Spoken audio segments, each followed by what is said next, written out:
femme d'ombre, femme de lumière.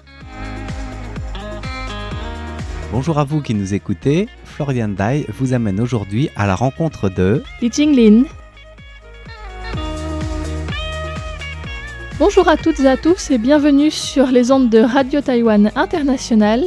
Vous êtes en compagnie de Florian Dai pour vous présenter aujourd'hui le parcours de Li Jinglin, donc qui est bédéiste taïwanaise installée en France, dont nous avions déjà parlé plusieurs fois sur les ondes de Radio Taïwan International dans des émissions présentées par Clément Tricot. Il avait parlé de ses différentes bandes dessinées et je mettrai les liens sur la page internet qui présente cette émission. Bonjour Dario, je suis Li Qin et je suis dessinatrice de bande dessinée. Ça fait plus de 20 ans que je vis en France, mais je reviens de temps en temps quand même dans mon pays natal, Taïwan. Donc tu viens de dire Daguerre. Hey, oui. Hey. Est-ce que tu peux dire pour les éditeurs qu'est-ce que ça veut dire ? Bonjour tout le monde. C'est bonjour tout le monde et c'est en taïwanais donc, Minnan. Oui, mais personnellement, je préfère de l'appeler plutôt taïwanais ou taïdi, parce que récemment, à Taïwan, on a passé une loi sur toutes les langues, langues officielles ou langues de Taïwan, et du coup, on appelle par exemple le taïwanais taïdi, on n'appelle plus le Taïwan Minnan-yu, mais le Taïwan taï-yu. Donc c'est pour désigner le taïwanais de Taïwan, par opposition au Minnan, qui est la langue utilisée en Chine dans la province du Fujian, donc juste en face de Taïwan, et qui ressemble très fort au taïwanais, qui est de la même famille de langues. Pour en savoir plus sur ce sujet, je vous renvoie aussi aux émissions de Sasa sur le taïwanais. Donc justement, le jour où j'ai interviewé Li Jing, c'était le jour de célébration de la Journée internationale des langues maternelles, qui a donc pour but de mettre en valeur les différentes langues locales et d'encourager leur revitalisation. Et c'est là que je suis allée retrouver Li Jing, puisqu'elle y tenait un stand. Et donc j'ai commencé à l'interroger sur son parcours et sur son apprentissage des langues et du français en particulier.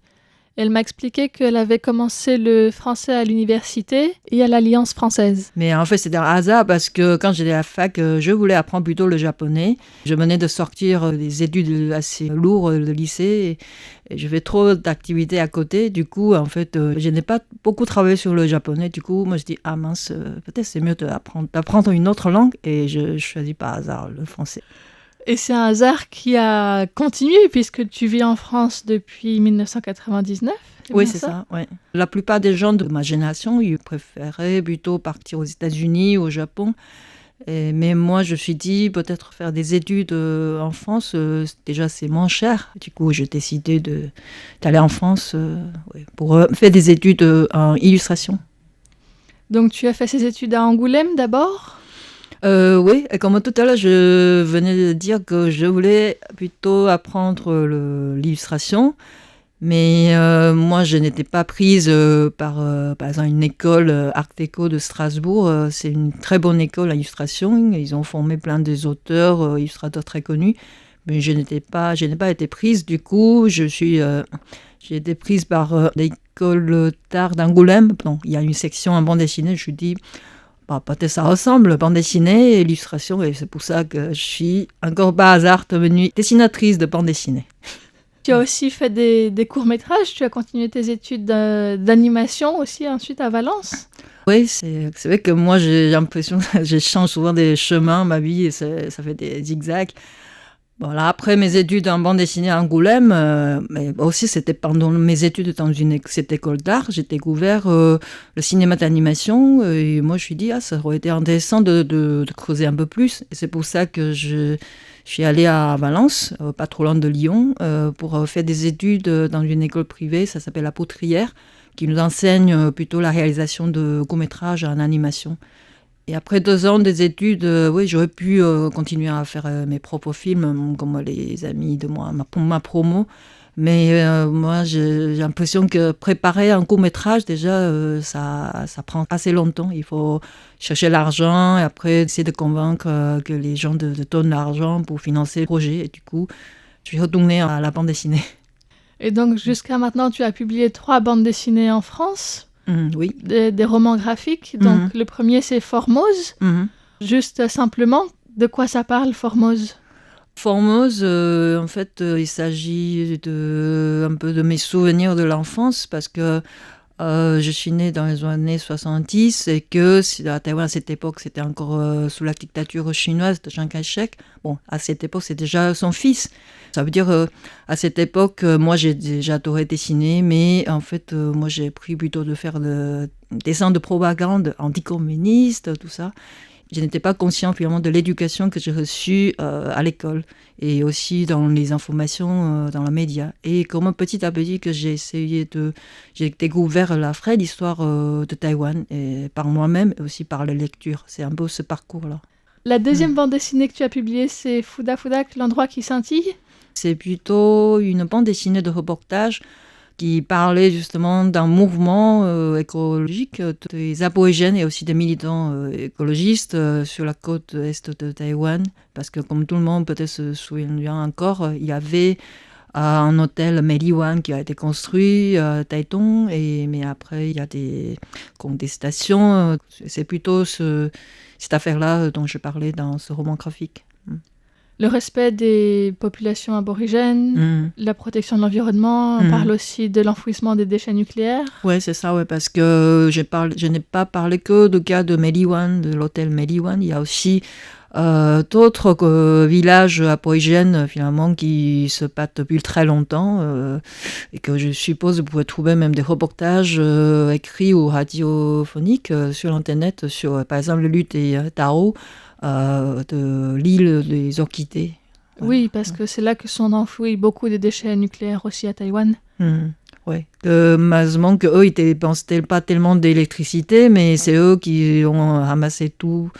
Et c'est plutôt injuste, c'est injuste, mais c'est difficile vraiment de gérer ces déchets, parce que moi je vois à Taïwan, j'ai l'impression que je n'ai pas comparé les prix, mais j'ai l'impression ici l'électricité, j'ai l'impression que c'est peut-être moins cher et que mais on consomme tellement de l'électricité, mais on n'a pas pensé que, oui, il y a quand même des déchets. Et chez qui on va déposer ces déchets. Voilà. Ouais. Et la troisième bande dessinée, c'est Guantao chez moi. Est-ce que je le prononce bien ? Non. Mais non, parce que même les jeunes Taïwanais, peut-être, la plupart, c'est difficile parce que justement, c'est comme la langue française, chaque langue a sa spécialité.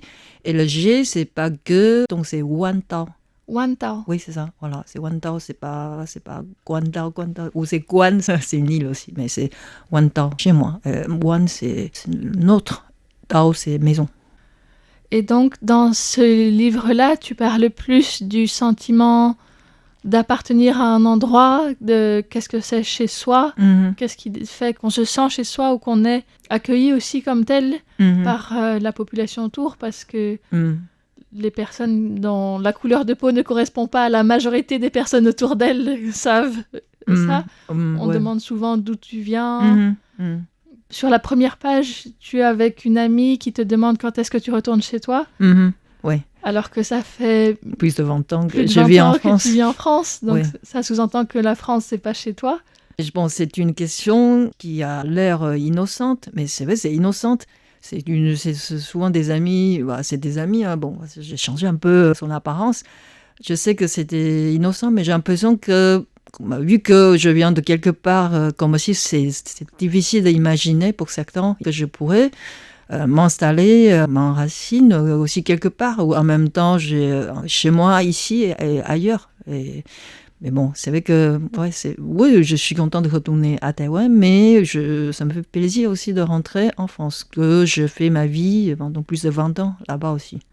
Oui, je pense que c'est une expérience qui est partagée par beaucoup de personnes qui sont dans leur vie à plusieurs endroits pendant une longue période de temps, assez pour se sentir chez soi.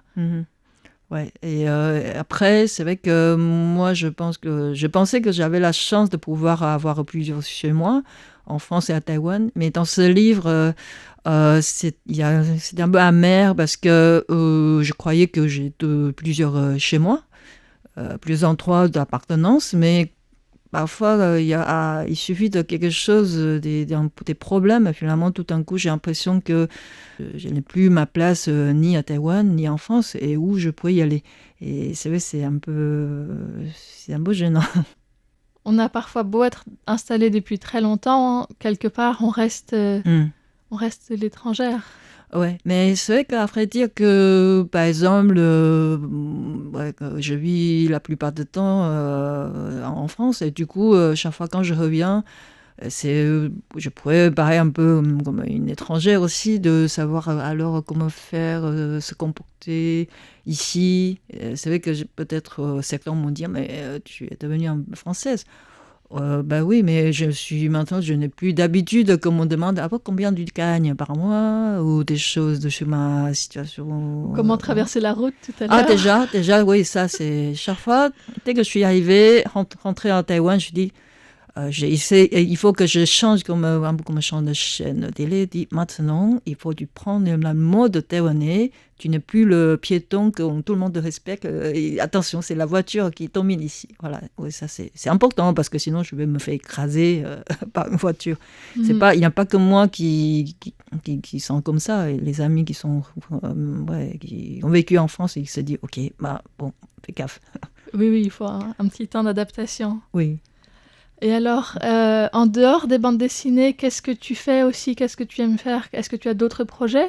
Moi, j'ai fait mes études à Angoulême. Je vois que ce festival international qui a beaucoup de propositions très intéressantes. Par exemple, il organise des concours de jeunes talents ouverts aux gens qui n'ont pas encore publié d'album, ou aussi à d'autres pays qui restent méconnus en France ou en Europe. Du coup, à partir d'à peu près 2010, j'ai essayé un peu de tisser le lien, mettre en relation Taïwan avec, par exemple, le Festival d'Angoulême ou d'autres festivals ou de résidences. Voilà, donc c'est pour ça que finalement, en 2011, avec des amis, on a pu installer un stand à Angoulême pendant le festival et que finalement, en 2012, Taïwan est devenu le pays d'honneur du Festival d'Angoulême. Et après, Taïwan est devenu pays d'invité dans un autre salon de bande dessinée, ça s'appelle SoBD, à Paris, dans le Marais, en 2015. Et puis, Taïwan aussi a participé à un événement, ça s'appelle Planète Manga, du Centre Pompidou. Donc, moi, j'ai été commissaire. C'est seulement une petite partie, parce qu'il y a aussi d'autres pays asiatiques qui ont été invités. Et du coup, c'est pour ça, en 2016, j'ai été confiée à organiser un autre festival, petit festival aussi, dans ma région natale, à Pingtung. Et après 2017, pour Taichung, pour une ville plus grande. Ouais. Et j'ai pu inviter des auteurs, des éditeurs français. Et comme ça, les échanges étaient très intéressants. Donc en fait, ça fait une quinzaine d'années que tu travailles pour que les auteurs taïwanais et français de bande dessinée puissent se rencontrer dans des festivals. Et puis tu mets en relation des auteurs ou illustrateurs avec des éditeurs pour qu'ils puissent se rencontrer et potentiellement publier des livres soit taïwanais en France ou bien français à Taïwan. Par exemple, il y a même un auteur qui a eu le premier prix pour un concours de jeunes talents suisse. Et il a été invité et c'était super. C'est super. Moi, je pense qu'il y a tellement de chance. C'est bien de pouvoir donner cette possibilité aux autres Taïwanais. On vit dans un petit pays insulaire, mais avec toutes ces informations, ça nous ouvre beaucoup d'horizons. Et bon, heureusement maintenant, le gouvernement, déjà le ministère de la Culture, il y a Taika, il y a plusieurs organismes qui mettent en relation des auteurs taïwanais avec des autres organismes au festival ou même de résidences. Et ça, je pense que c'est super. Je voulais te demander aussi, il est très rare que les BDistes arrivent à vivre de leur travail de création de bande dessinée. Qu'est-ce qu'il en est pour toi ? Selon des sondages, je crois qu'il y a peut-être moins de 10% des auteurs en France qui vivent que de leurs droits d'auteur. Avec ce que je gagne sur la bande dessinée, oui, ce sera difficile. Mais je vis dans une petite ville en France, et à part la publication, je fais aussi des interventions. Parfois, j'étais en résidence rémunérée, du coup, oui, pour l'instant, ça va. Mais bon, c'est que j'ai ouvert tout. Si vous avez besoin des commissaires d'exposition, je suis preneuse. Et du coup, qu'est-ce que tu as comme projet pour l'avenir ? j'ai toujours plein de projets dans le tiroir, un peu sur mon ordinateur. Qu'est-ce que tu peux nous dévoiler? Justement, si je reviens à Taïwan, l'objectif c'est de faire des recherches sur mon prochain projet du livre. Moi j'ai fait 3 livres, soit c'est autobiographique ou soit c'est de la bande dessinée reportage. Et le 4e livre, je vais plutôt essayer d'écrire une fiction, mais toujours basée sur des réels. Et ça sera inspiré par un événement qui se passe aux États-Unis, mais dans les années 70. Et c'est sur le mouvement des indépendantistes taïwanais à cette époque-là. Parce qu'il faut pas... On se souvient à l'époque, aux États-Unis, il y a quand même le mouvement des droits civils, les jeunes taïwanais, influencés par ces idées progressistes là-bas, et ils ont envie de faire quelque chose, parce qu'à cette époque, c'est encore la dictature. Ouais, c'est vrai, c'est un peu difficile parce que je connais pas cette époque, et c'est pour ça que je suis revenue essayer de trouver des documentations, faire des entretiens auprès des gens qui pourraient connaître ces périodes, même cet événement que mon éditeur français de l'édition Ça et Là, quand je lui en parlais un petit peu, il était très très enthousiaste avec ce nouveau projet en cours.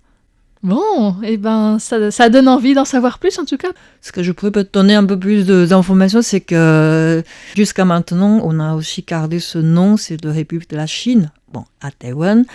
Dans les années 70, le gouvernement américain voulait peut-être essayer de créer des relations officielles avec la Chine communiste.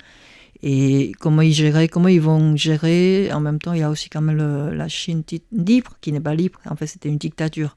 Comment ils vont essayer de gérer ces relations. Et les jeunes Taïwanais, soit ils continuent à concentrer dans leurs études ou leur vie de American Dream, voilà, sans se mêler dans des affaires politiques, ou soit ils se mêlaient, mais il y aurait un prix à payer. Et voilà, c'est parce que si ils prennent une action radicale, là, c'est vrai que ça aurait été difficile de rester sur le territoire américain, ni de rentrer à Taïwan. Donc c'est ça que je essaie de parler de ces gens-là.